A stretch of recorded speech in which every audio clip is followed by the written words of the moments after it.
My dear aspirants, I hope आप सबकी preparation बहुत अच्छे से चल रही होगी। तो सब एस्पिरेंट्स के माइंड में प्रिपरेशन के टाइम पे एक डाउट होता है कि जो प्रोबेशनरी ऑफिसर का जो एग्ज़ाम होता है वो ज़्यादा टफ होता है। उसमें प्रीलिम्स होता है, मेंस होता है, फिर इंटरव्यू होता है। और वही जो ऑफिस असिस्टेंट के फॉर्म होते हैं, एग्ज़ाम होता है, उसमें सिर्फ 2 स्टेज होती है, प्रीलिम्स एंड मेंस। तो वो ईजी होता है।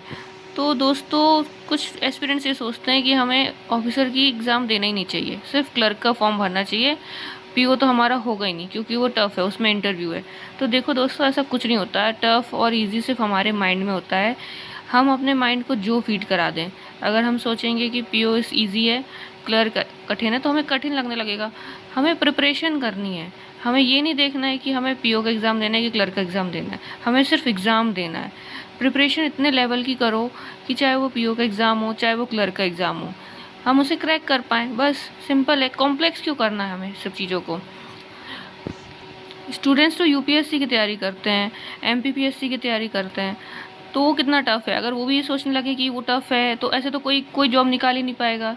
सारी गवर्नमेंट जॉब बंद ही हो जाएंगी। फिर डॉक्टर, कितने लोग डॉक्टर बनते हैं। डॉक्टर की पढ़ाई ईजी है क्या? तो कोई भी चीज़, वैल्यूएबल चीज़ को जब हमें अचीव करना है, वो कभी आसान नहीं होगी। अगर हमें सक्सेस की ओर जाना है तो उसका रास्ता कभी आसान नहीं होगा दोस्तों, लेकिन हमें उसे आसान बनाना होगा। इसलिए ये ना सोचें कि हमें पीओ नहीं भरना है, हमें क्लर्क भरना है, हमें सिर्फ प्रिपरेशन करनी है। हमें ये नहीं सोचे करना कि हमें पीओ करना है, हमें ये सोचना है कि हमें कुछ बनना है।